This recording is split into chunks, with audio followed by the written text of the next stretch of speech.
Hello, hello, hello. Welcome, everybody, to a fresh episode of Let's Chat. And yes, JJ Boomin, it is real. This is real life. We have arrived. I see some wonderful friends in the chat. Science, fellow ambassador here. Hi, good to see you. Welcome in, welcome in. I'm very excited to have you all here. I am John. I also go by Kawaii Guy all across the internet. I'm the director of community, overseeing a lot of the programs that we have here at Twitch. And I'm very excited to have a conversation today with a doctor. That's right. I haven't been to one in a while, but this one is one of the best, and I'm glad that you are all here for it. So can I see, please, those dance emotes in chat? Whatever you have. You have Dancing Dino. If you got a grooving Kirby like Davey, I want to see all of those wonderful emotes coming in the chat to welcome on our guest for today's episode, the one and only Dr. TinyToxicTofu. How you doing? Hello. hello. So glad to have you on the show today. Introduce yourself to this wonderful chat room of folks. They're all dancing and celebrating that you're here. Absolutely. First of all, don't call me doctor on an airplane when someone is having a heart attack. I'm not that kind of doctor, just to put it out there. My name is TinyToxicTofu. I am a science communicator and gamer here on Twitch. And my whole gimmick, or my selling point here on Twitch, is that I provide physics education to anyone who is curious. And I try to make it a bit interesting by associating it with video games. I absolutely love that. And I'm getting a little hint of the physics. It's probably the effect from your lighting, but it looks like a portal has opened on your whiteboard. That's actually very on point. That correct? Yes. Yes, definitely. CERN doesn't know what's up. I know exactly what's going on to create portals into another universe. I've taken a chapter out of Valve's book.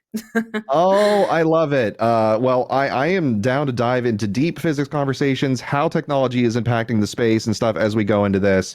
I'm personally like a huge fan on a side area of physics when it comes to Carl Sagan. So we can go as deep as you want on any topics that are with there. And then also for the chat, as we are talking through any topics here, feel free to ask questions and anything that you would like for our wonderful guests. So let's start out with, obviously you had a wild education journey, but how did that bring you to the Twitch ecosystem? I would love to start there. Yeah. So just to explain that I have a bachelor's, a master's, and a PhD. So I did the triple step. During my bachelor's, I actually was a physics and chemistry education, which meant I was a secondary school teacher, or high school if you're in the relevant US. Turns out I didn't like kids very much. So halfway jumped ship, decided, applied physics. I really do love physics.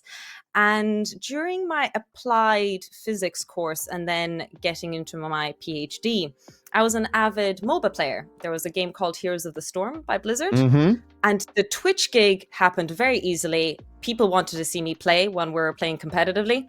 I streamed for my friends. That's how my first Twitch stream ever happened. I abandoned that a few years ago. It is a very toxic community, MOBAs can be anyway. Hopefully you're getting a hint for to sure. my username.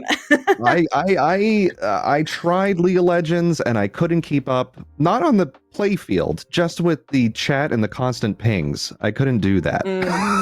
And so I anticipate with Blizzard property is probably similar when it came to that experience. Yeah.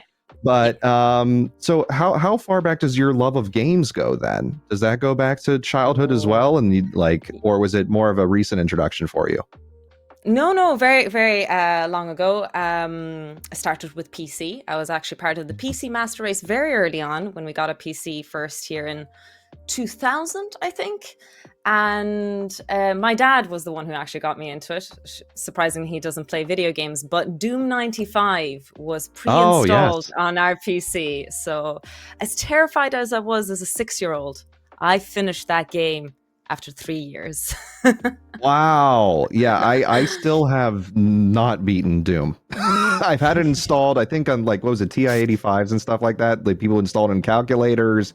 It was installed in the I don't know if Wendy's should know this, but when I worked at Wendy's, we had it installed on one of the registers. But it's a thing. I love that. So it stemmed from childhood. You brought into this space. How do you balance now when you're playing games? Do you apply your knowledge of physics and science into the games you're playing, or acknowledge, because I know I always hear when I'm playing certain games, oh, this game has broken physics, or this doesn't feel right.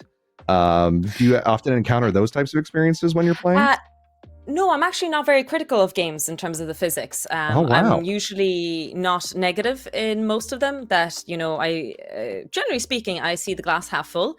At the moment, just to give you like an idea of what I do, at the moment, I just happen to be playing Dragon Age Origins, which is a Mm, fantasy.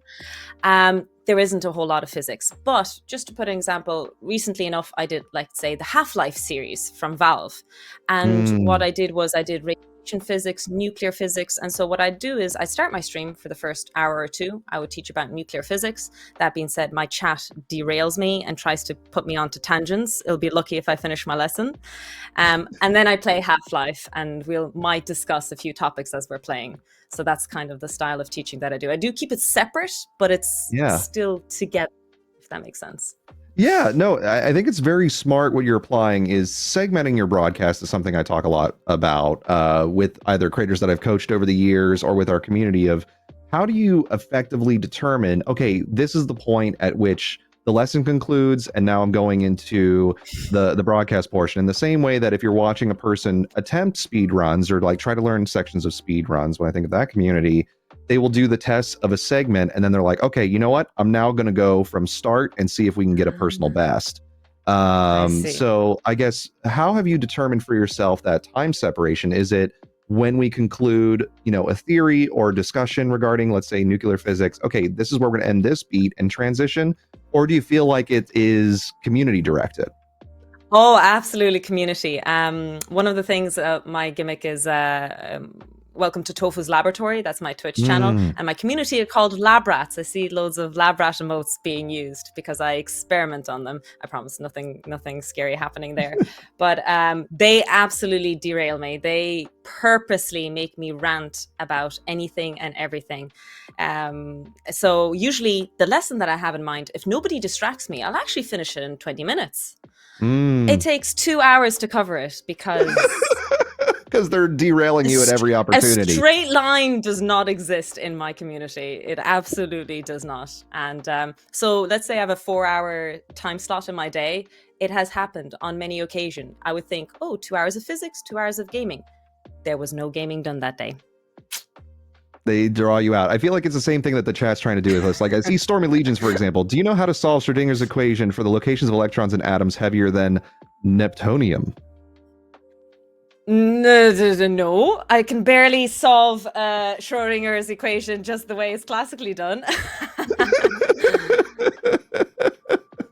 All I know about is the box. That's the only thing I know when it comes to him. Schrodinger's cat. Yes, yes. Yep. Yeah, that's the only thing I know when it comes to that equation. So when you're balancing bringing in education to the space, how do you think about like the viewer that's in attendance? Because obviously, if you're teaching Mm. in a let's just say an educational setting, like I've done a few courses at like UCLA for graduate producers or Oh, people who are entering into the space. I know that wow, the yeah. class members are of a certain education level, so I can gear it towards them. Twitch is a Hmm. space where anybody can come through at any point of you being in a lesson. It's sort of like you're teaching on in a classroom setting, and then every 5 minutes you have a new person walking into the classroom with their bag, putting it down, and you're like, do I go back? Do I, how do you address that type of behavior? Oh, that's actually a very interesting question. It actually comes back to the derailment. So if anyone comes into the Mm, chat and says, "What are we talking about?" It's actually a great way to reel me back in. So it's like, actually, we're mm, talking about what the definition of a molecule is, and here it is. And that's all we've talked about the last 20 minutes in reality. So it doesn't actually take that long to revise really back quickly mm, to talk about the topic again. But yeah, you kind of just take it in stride, I guess. That would be the best way to say it. That if many people are confused, you start from the beginning, mm. and if the active chatters are still being active and on topic, you continue with the topic. I know that's not a great answer, but it's feel of the moment, if that makes sense.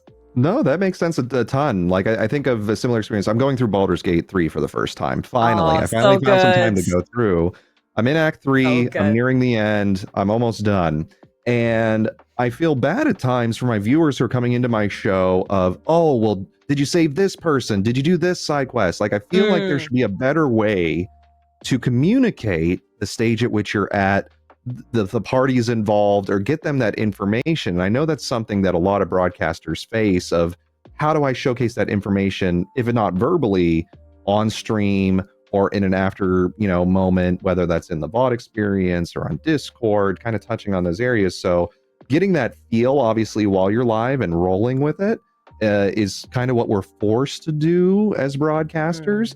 Are there any other ways that you take what you've discussed on lesson, whether that is in text form or research papers? Do you share that with your community? And then when it comes to the games, do you do anything similar with, like, this is where I was, or thank you for tuning in, this is what you missed? Are there any call to actions you do in those regards? Oh, that's a very interesting. I've never really thought about that. In terms of the games, it's kind of a bit unfair the way I do it, I guess, in the sense that I do tend to finish playthroughs. So when I start a game, I don't like to switch the game too much, and I play it until I finish. Usually, there's a few games that I've abandoned, but generally speaking, so the people who are enjoying my first playthroughs will stick around to the specific game that I'm playing, and it's kind of up to them to catch the VODs if anything like that. With the physics lessons, my lesson plans are singular, or isolated is probably the way to say. So if you missed previous stream, nothing is missed to catch up on the today's stream. And the topics are chosen usually at random, inspired by the game we're playing, or someone asked a question. Sometimes I go in blind. I didn't prepare a subject. And of course, my community is amazing at picking a topic and going down, a road. So I'm very lucky in that sense. But sometimes I have a specific idea in mind, and the counter to that is sometimes I don't get to complete it. But generally speaking, if I don't complete it, I do start again in my next lesson. So if you miss a stream, you didn't actually miss any coherent chunk of physics that you need contextually. I think that's kind of the selling point of my physics lessons, is that I always try to teach a little bite-sized piece, very consumable in the hour or two that I stream. Also, a big selling point is that my chat teaches me.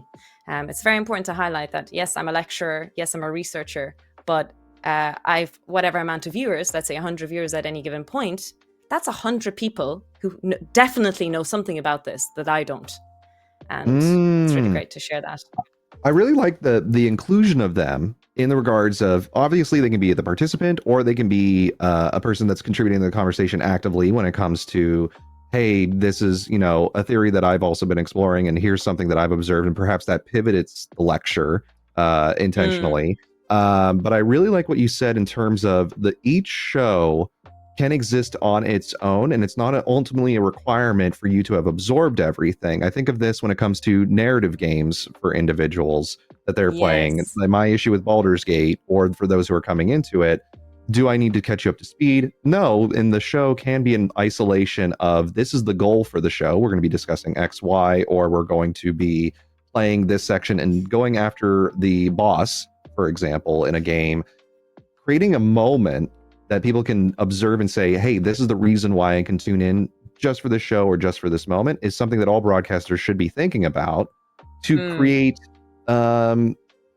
sort of that feeling of, I am welcome at any point. And I think more broadcasters should be thinking about that. It's a good thing that is the case, because I absorb nothing. Oh, Nose Nari. I mean, I hope that you absorb a fair amount. Actually, it's funny because at the end of my lessons, after the physics lesson, I always finish with, so chat, what did you learn today? So obviously I taught a good physics. Let's say I taught gamma radiation, but what will my chat say? They'll say something completely that was incoherent, that was funny in the moment, and that was the lesson that they took, not the actual physics lesson. That people learn different things from experiences. Heck, working in corporate spheres, for the part of my career path, I'm just like, yeah, you definitely learn things from navigations that you're like, you know what? I think the only thing I learned from a meeting was, I don't want to run a meeting like that. And those would be also key learnings that you take away. There's a good question actually posed by XRYZen27. Do you think anyone can be a streamer? I clearly have thoughts on this that I can expand, but I would love to pose that to you. Oh. Do you think any person out there can be a streamer in terms of owning the stage, building a community, and expanding beyond? I mean, I don't see why not. I'm sure there's a very specific scenario where you could be very critical and point out why you can't stream. But generally speaking, if you're saying, can anyone be a streamer and be successful, is probably the other question, because success is different to everyone, you know. Yeah. In my eyes, I feel like I've been a very successful streamer. What I've achieved is beyond anything I imagined in the first place. And I can kind of give advice or chat about what I think it is to be a good streamer. But I genuinely, I'm not sure. That question is so open. I'd love to hear what you actually, it's what a would you deep say to one. that? There are certain skill sets that any person can bring to a stage. And when we think of, actually, I'll just pose this for something to keep in the back of your thoughts as a broadcaster, not to feed into it ultimately too hard. But when you think of most broadcasters that you watch, it's either you really look up to that individual. I want to eventually be that individual, or like, I hope to achieve what they do. It's similar to why people watch, professional sporting events. They're really good at what they do. I'm past my prime to do that type of stuff. I'm past the age that they probably even put me into one of those things. But you're impressed by them. So it could be skill-based. The second is, I just want to be friends with that person, or I enjoy being around their type of company. That could be a reason why somebody tunes into you. But when you think of how do I display that as a streamer or broadcaster, do you have a perspective? Can you share your perspective over the course of several hours? If anybody ever wants to talk with me about Earthbound, not on this show, but I can talk for hours on end about that game and my experience working on Starman Net and, the folks over at Fangamer, all the stuff they're doing with the Earthbound community. That is something I can bring to the table for a long period of time. For each of you out there that want to be broadcasters or streamers, or even you're doing it for yourself, what is the one thing you could talk about for hours on end that you're an expert in? And most times it's ourself, it's our experience, it's our learnings. Bring that to the stage.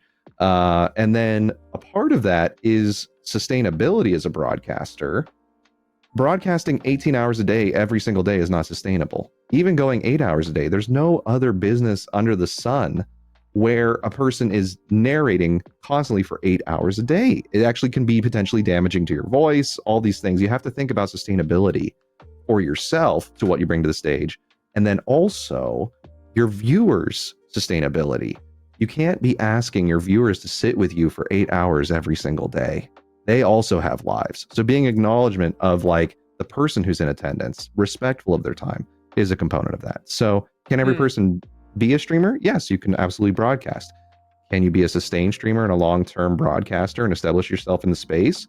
There's a lot of skill sets you have to start to learn in order to do that for a long period of time. When you think about the exposure for your own audience, ToxicTofu, how do you think about the density of the conversations you bring? Obviously, like breaking down an atom is a core value, and I think that's taught in like most, preschools, and then going into graduate, you can expand upon it in the actual structures and how they interact with one another. But like, how do you determine how deep you go based on the current audience levels coming in? Yeah, that's definitely a very good question. And honestly, it goes back to how lucky I am to have the job that I have. I don't know if I mentioned that I'm actually a full-time lecturer and researcher. And I teach physics from a introductory level in college, which means that even if you've never done physics before, I teach it the way you described, from a very basic perspective of the atom, let's say, what neutron is, what the proton is, very, very basic, all the way to a graduating degree. So I have the skills to teach at let's say, at a beginner level all the way to a more advanced level. But your question was about how do I steer it in that conversation? Or how do I pitch it to my audience? To say that it's based on vibes is probably not true, but more so, I think what I really like about streaming physics on Twitch, even though I have a whiteboard in the background and I can talk about equations and things like that and go into more difficult concepts, generally speaking, I only speak about theoretical things, and I can explain things with analogies and stories and images, because obviously Twitch is a visual representation as well. So when I do teach it, I think I do cater for maybe not even the average audience, but maybe a bit more beginner friendly than the average audience, so that we can all build our knowledge together in the beginning of the stream, and then maybe get it a little bit higher and higher. It never gets any much higher into advanced level of physics, number one, because I possibly don't know. Chances are I don't know everything. That's just the fact of life.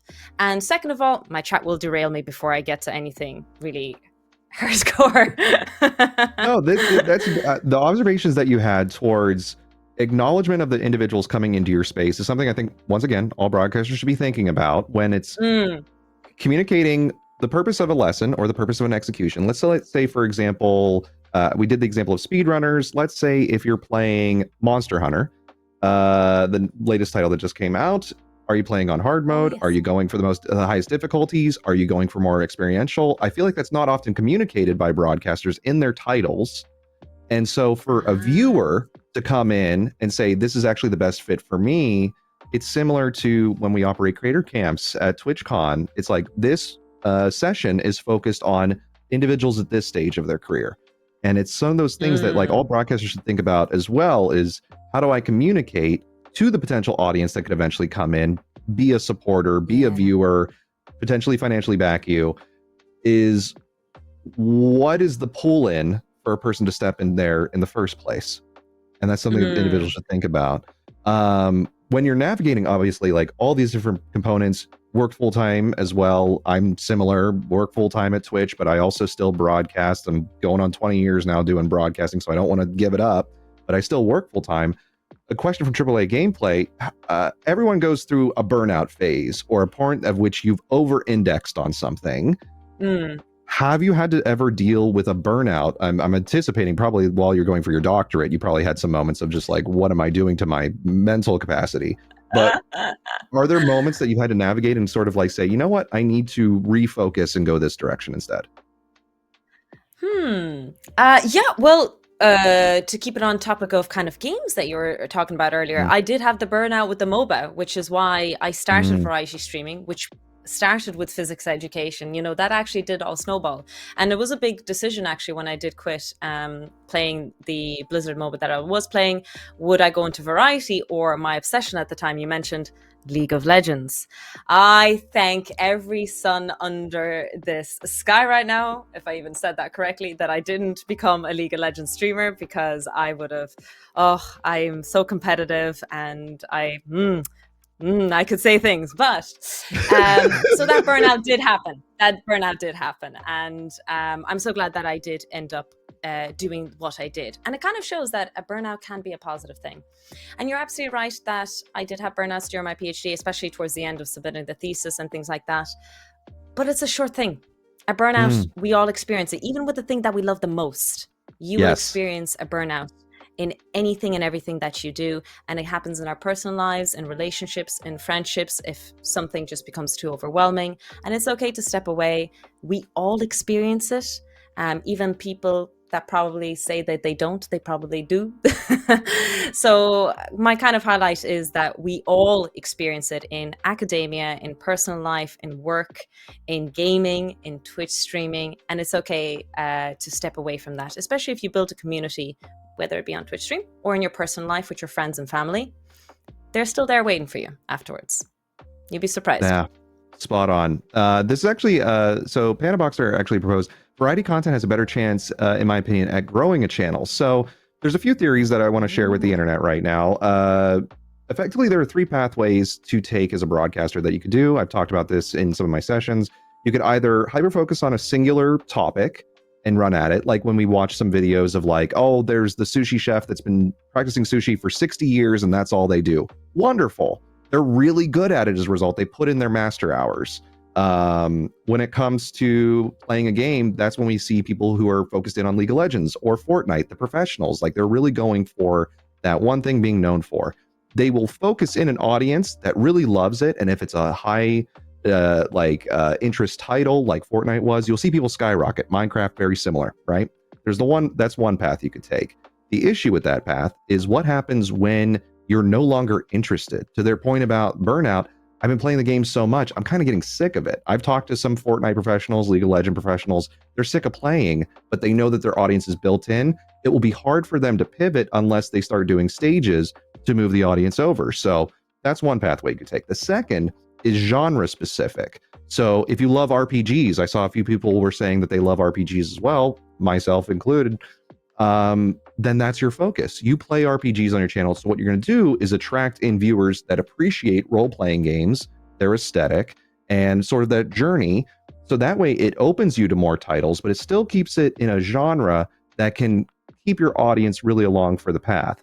When you think of the variety pathway, I've seen it just on my side to be the slowest growth path, but most exposure potentially.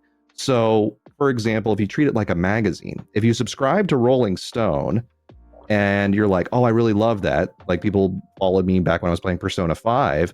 I love that. Okay. When I switch over and do a Fortnite show, people are like, well, wait, what happened to that? I didn't subscribe to that. I didn't follow for that. You start to lead to audience segmentation. This is why you see broadcasters with millions of followers, but only 2,000 people watching, is because they've over-indexed on the reach, but it's not dedicated fan bases. And so that's why I always say follower counts don't matter. It's one person at one point in time who clicked a button and said they like you. Don't focus on that too hard. Obviously, you want to bring people in your community, but those who are the regulars, that's who matters. And that's what you should be focused on. So that was my little soapbox moment. But no, I think I absolutely agree with you that was fantastic points that you hit on, especially since I got the experience of the variety plus the MOBA back in the day. So I actually completely agree with the points that you make. Maybe an advice for variety streaming, if you are switching it, something that I have experienced. So I am a variety streamer, but my shtick is the physics education. And so what happened was the physics thing happened accidentally. I was a variety streamer first, and then a little bit I added the physics and it grew over time. It is now not uncommon that my best viewership, my peak viewership, is during physics. Now not in the game section, which was not the case before. Wow. So it's completely flipped. So what happens is people watch the game that I play. They happen to like, let's say, Half-Life or whatever it is. Baldur's Gate 3 I played. Found out I do the physics section, and they've stuck around for the physics afterwards. Not for the other games that I switch on to later. So I do think if you are a variety streamer, find your little gimmick, whether it be cosplays, makeup art. There's all these different things that you could possibly do. It's this little thing that you add a little extra spice to your stream. That is spot on. Having a unique spin to how you approach your content will set you apart from the rest. There's already hundreds of thousands of people who have played the game that you are simultaneously playing and likely have the full VODs on YouTube and everything. What people will attach to is that unique spin that you highlighted on. What is the unique identifier that sets you apart of how you approach your title, how you play it, and really think about that if you're hoping to gain an audience. So this is actually coming from Lisi. I know a lot of creators say to grow outside of Twitch as well. What do you guys think about that? So I'll start with you. What do you think about distribution outside of the singular landscape, or at least here? So yeah, I followed a lot of these people on social media, shorts like TikToks and YouTube shorts and Instagram reels that would say, oh, you have to go on social media and you have to do all of that to get all the followers in from other medias. But a little thing that I observed is something you commented on earlier, that where you mentioned that some people have loads of followers, but that viewership hasn't retained. Usually, if someone finds you on Instagram or on other media, it doesn't translate well as a viewership versus someone who randomly found you on Twitch, because they are on Twitch. Chances are they will check you out on Twitch again.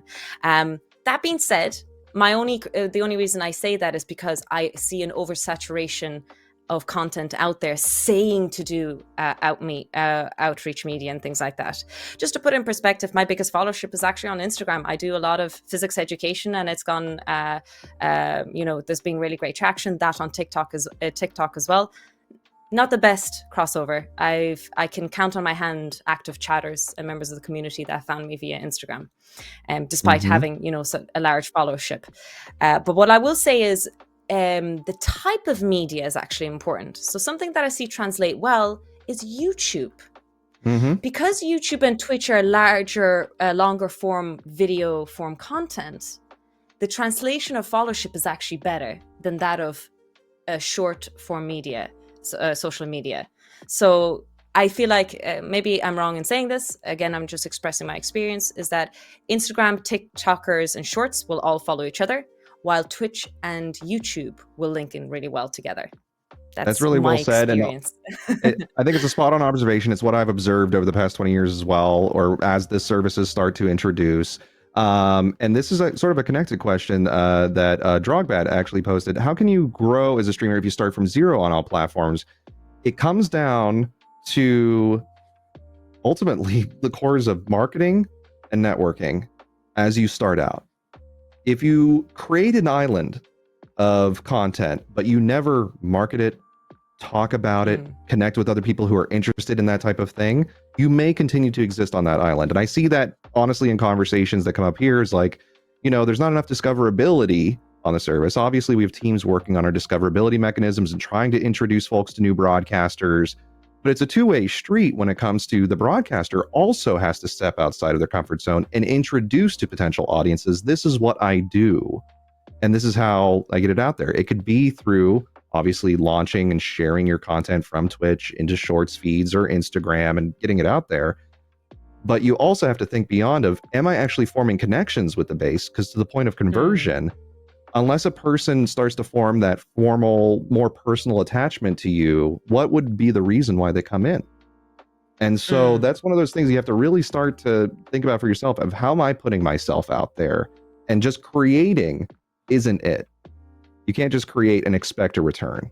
You have to do the additional levels of connection. Any thoughts from your side on that? No, you're absolutely right. I would say that it is very, very difficult. I would say that, we have the Twitch VODs and we have the Twitch clips. I think a lot of those clips that you edit might not be personal enough on the reels and all the short form media that you usually upload.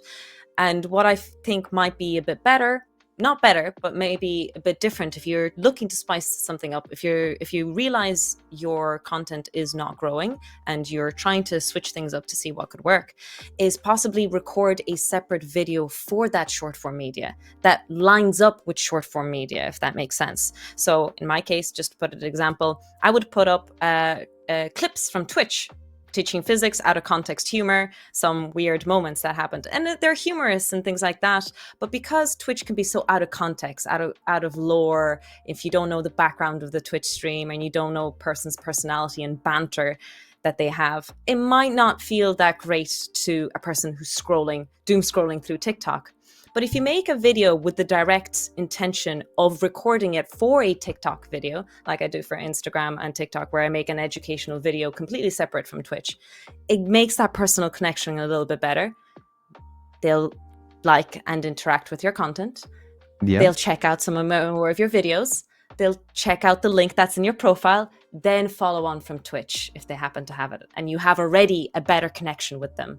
I don't know if that was a bit of a side rant, but no, that's perfect. And actually, Abandro hit it on there. Community in-jokes may work within your existing community, but if you don't know the in-joke or the purpose behind it, or don't get explained it to an outside viewer, if a person said, I don't know, Super Waffle Supreme, and maybe that's a thing. I don't know. I just pulled that out of my ear. So it's just like, if somebody said Super Waffle Supreme and there's a whole subset of people laughing at it, I'm like, I don't get it. Why would I care? And so think about that when you're pushing your content out there. And I agree. That's one of the purposes of the show, Panda Boxers. By having these conversations, hopefully you're meeting each other in the chat as well as, we're also addressing you from the stage here. But this is what's important to form genuine community, is to form a bond between individuals of like mind. And it can be on all spectrums of interests, hobbies, political affiliations, religions, etc. Like people form affinity based on likely lived experience.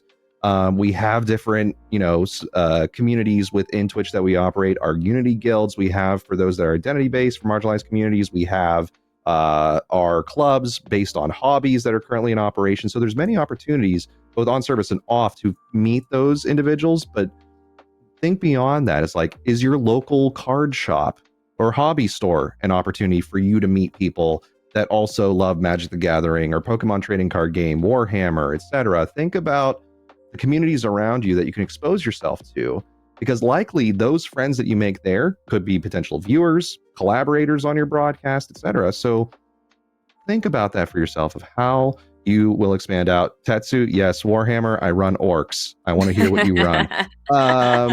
So speaking of like people coming into the community, do you have any balanced like checks for like when people are coming in, like, are you able to talk about political issues in your broadcast or things happening in the news? Do you try to keep it pretty focused on my lesson is the lesson? I guess, how much swing do you usually have in your shows? When I first started, like just ever so slightly gaining success on Twitch, enough to have a conversation with every single person, as in like I could chat with chat, if that makes sense. I was very open to political discussion because I'm not very politically opinionated in the sense that I get really easily deterred. I'm always open to listening to the sides, if that makes sense. Obviously, there's extreme craziness out there, and I'm not condoning that. My point is, usually in topics that are definitely up to debate, I'm very happy to listen. I'm actually usually actively looking for the opposition of my initial thought, let's say, to make sure that I'm not in that chamber, echo chamber. As time has progressed now, especially with science and in recent news, you can't avoid science without politics these days. And there's a lot of political discussion happening in my community, and a lot of the politics that is happening in the world is personally attached to me. Things like, for example, the war in Ukraine and Russia. My parents are from Ukraine and Russia, and I did a lot of research on the Soviet Union. I've read a lot about it, and obviously speaking to my own family and parents of their experience, I have strong opinions. And what I do with my community is that I'm always open to political discussion, as long as everything is polite and no one's at each other. There's definitely rules there. But if I get a bit too emotional, and I do really, like when it comes to my family and my friends that are going through things right now, I have a little emote. Maybe some of my community members can use it. Draw the line. It's literally a tofu with I love that paint. And it draws a line. And it's not that, what is said is being controversial, what you said is wrong. It's more so that right now I can't talk about it anymore. Let's switch the topic. And so a emote is drawn, everyone spams in the chat, and we move the topic on. So the answer is, I'm happy to talk about it, but sometimes I am human. I will get upset, and we stop there and we move on. That is a great representation. I'm loving. They're posting it in the chat right now. Your email that you've gone. I haven't seen a better visual signifier for I'm actually, as a broadcaster, not comfortable continuing in that conversation, and the chat can call that forward. I honestly think, don't steal this emote clearly, but like find a way for the community to signal like tea time is over. We're done going through the debate. We're done going through, because these conversations, especially when they're personal ones, like when it comes to queer rights conversations, I get very heated just what's happening in the US right now when it comes to my lived experience. So it's one of those things of like, I need to have that visual cue to let individuals know I'm actually not here for it. I did a test a while back, for example, when I was, let's say if I had a really bad day, my broadcast will not be the colorful kawaii guy experience that you have in the background here. I will actually just desaturate all my video and it will be a black and white broadcast. And you're like, okay, I know that they're in a place right now and I won't do that. So think for yourselves, everybody in chat, for your own shows, what is that visual cue that you can give your moderators or your moderators know, hey, you know what? It's time to move past that point of the conversation. So I think that's a great recommendation. And honestly, I love that execution. What are some of the things that you hope for the space in the future? Obviously, you're one of, I know a handful of individuals. It's very few, I think, when it comes to bringing education to Twitch. And I think this is just an untapped area that I feel more people should bring educational areas to Twitch. What are some of those other untapped areas, or are there hopes that you have for people to bring to Twitch? Oh, that's a really good question. Oh, sneaky. Very on the spot. Hopes. I mean, I suppose to speak about a science communicator, generally saying specifically science communicating in Twitch, what I want to highlight positive about Twitch, I am resistant to change. I hate change. I have stopped trying to buy a mobile phone, even though it's on this last legs, because I don't want to learn how a new mobile phone works. I'm just, yeah.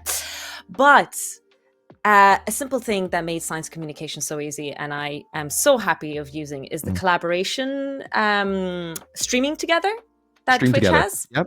Stream together, yeah. So I was so resistive. I did not use that for so long. I hate change. I hate using something new. And then one person encouraged me to do it with my science communication, where I invite other STEM Twitch streamers.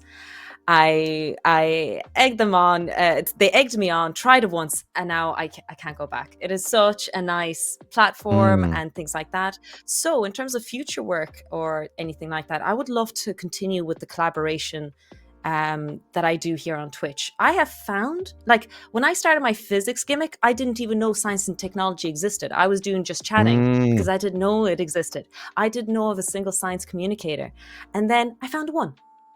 And then I found another.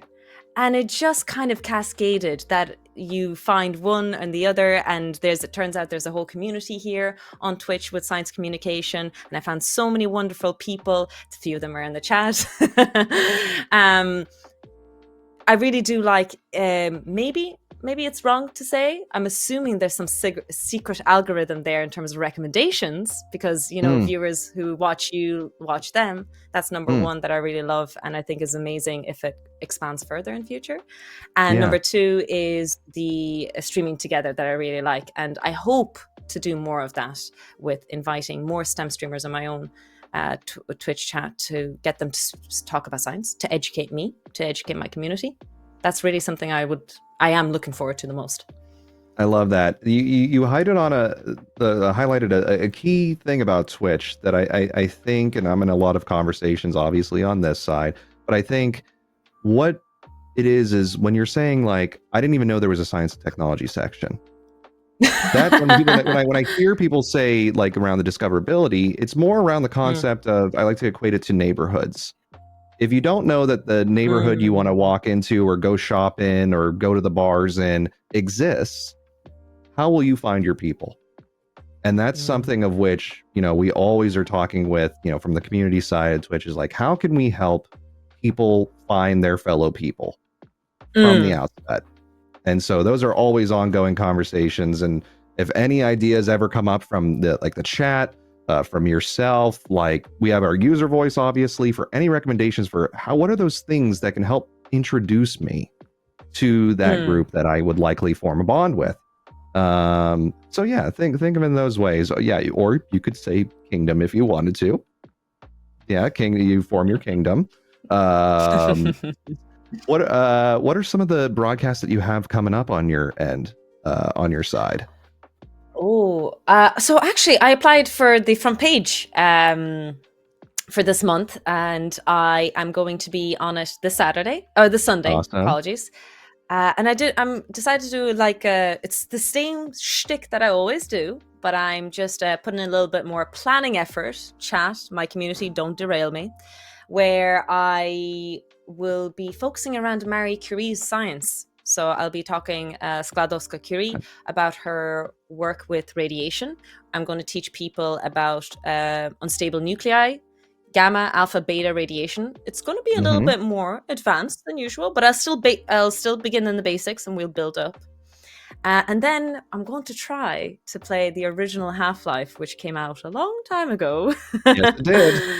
And I'll point out, just an FYI, that Lambda in Half-Life is not Half-Life, in case anyone was wondering. That's a different thing altogether.